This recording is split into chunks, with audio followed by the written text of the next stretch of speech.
Dobrodošli, or welcome.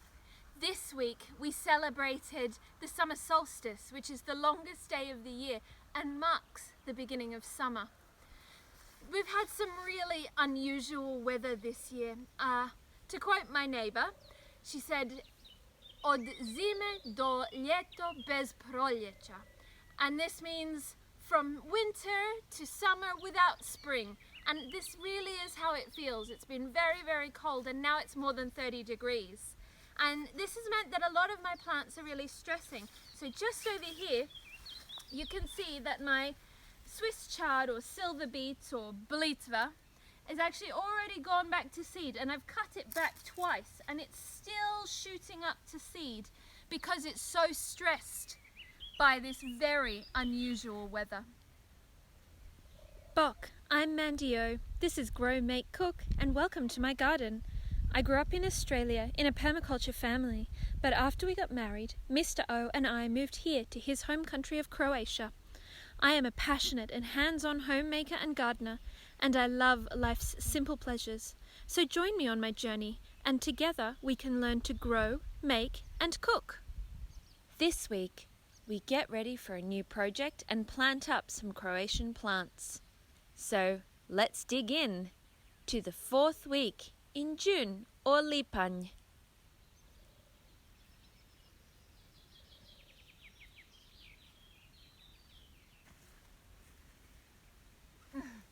The bounty of summer harvests is really just starting to get going. These are blackcurrants, which are they're just delightful really. They're quite tart, and they will go with my sour cherries really nicely when we put together our berry jam.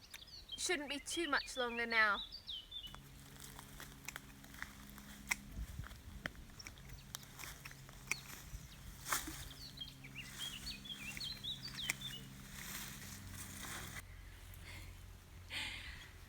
The awful weather over this last few months has really brought home and made me really understand the reason why so many people here have greenhouses as a place to raise young plants and start seedlings away from all the pests and all of the hard weather.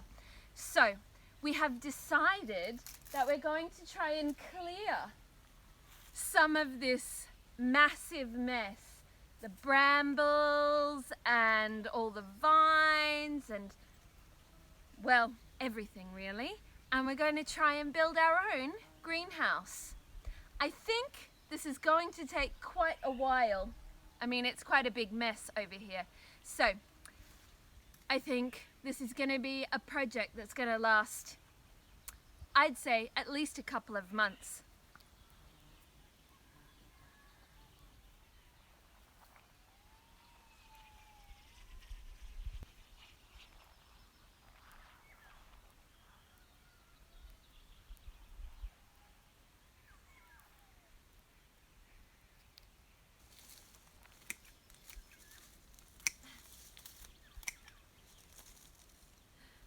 If I'm certain of anything doing this job, it's that this month I am going to have plenty of stuff for the compost.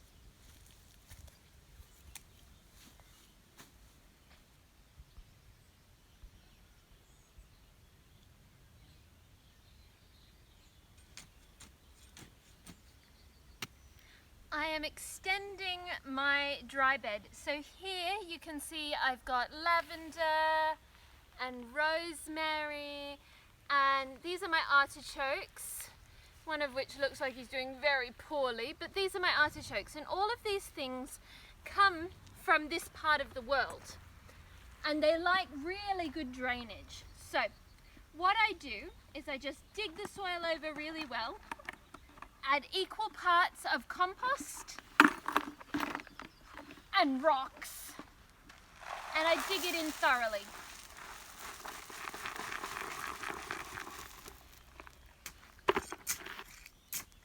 I'm planting some Croatian native plants today, and they come from the Mediterranean. So because they're from the coast where it's really rocky, I need to give them really sharp drainage.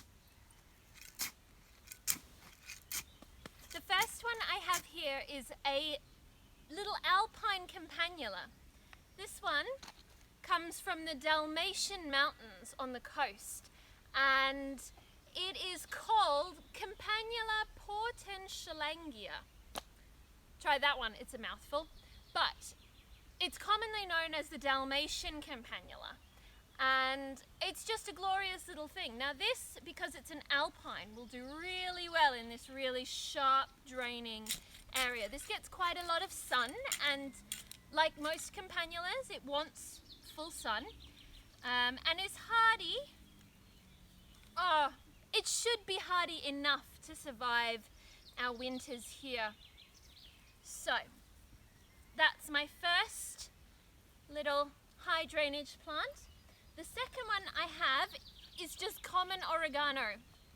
This one grows like mad. I've seen it growing in the wild on the island of Hvar. And oregano is just a really compact, fragrant, delicious little herb, a real must for me, and it's a bonus that it grows natively here.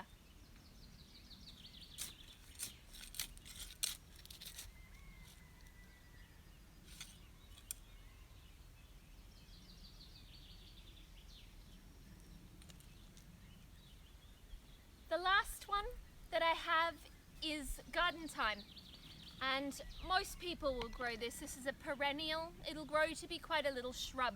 So I'm going to put it on this edge, and hopefully it'll spill out over the corner here.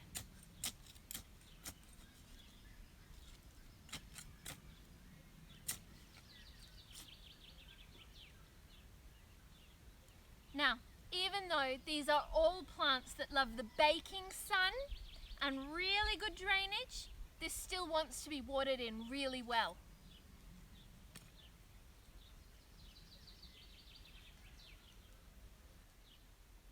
Here in my test bed, which didn't have any of the wood in it, it just got dug over, the beans are definitely thriving, but you can see that here there's a mound. There's a hole here, I can poke my finger down in it, and another one just here.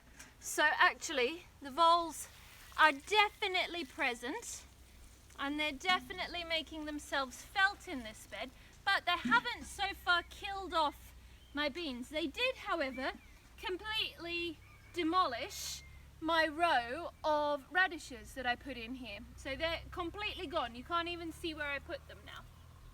But the beans seem to be surviving fine despite the voles. It looks like that the timber is making, all the logs in the bottom of the other bed is making a difference. We'll head over there now.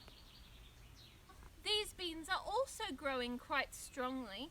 Maybe not quite as strongly as the other ones actually, but they're still growing really well. I am having to tie them in because they've gotten so tall so quickly, and they're not quite keeping up with wrapping in themselves yet. I'm actually just using makeshift twine, which is really strong grass. These radishes here in my test bed have come up really well, in fact much better than I expected. And so what I'm doing is I'm just poking my finger down under the earth, loosening up underneath them, and then pulling them up.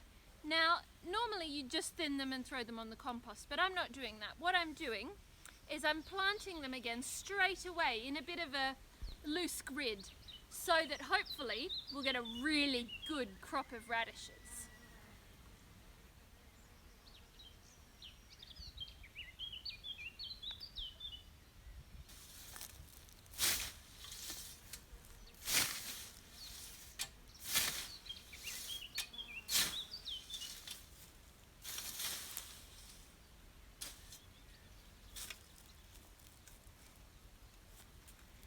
Sometimes it's a lovely thing to just stop and reflect. This is what we garden for, these long, glorious summer days playing outside. And I think it's really important just sometimes to stop and appreciate all this beauty that we have around us. And the playing outside, the cutting grass, the being in nature, this is what the whole process is all about. And sometimes I think, especially this time of year when it's warm and the days just go from 5 in the morning till 9 at night, it's really important to just take a step back and enjoy it a bit.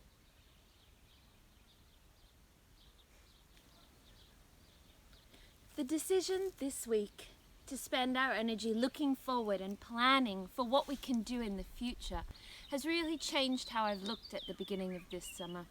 I was thinking previously about how much we've lost to the voles, to the slugs, to the weather, and I was spending a lot of energy mourning the loss of that.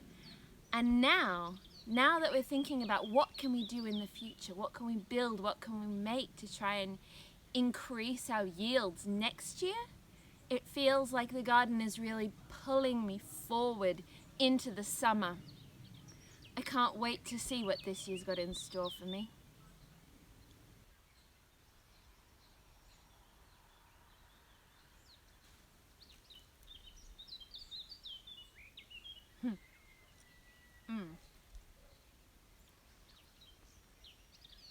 Finding something to be grateful for, like these delicious little strawberries, seems like a lovely way to wrap up today's episode. I hope you find something that you can grow, cook, or make that feels lovely this week.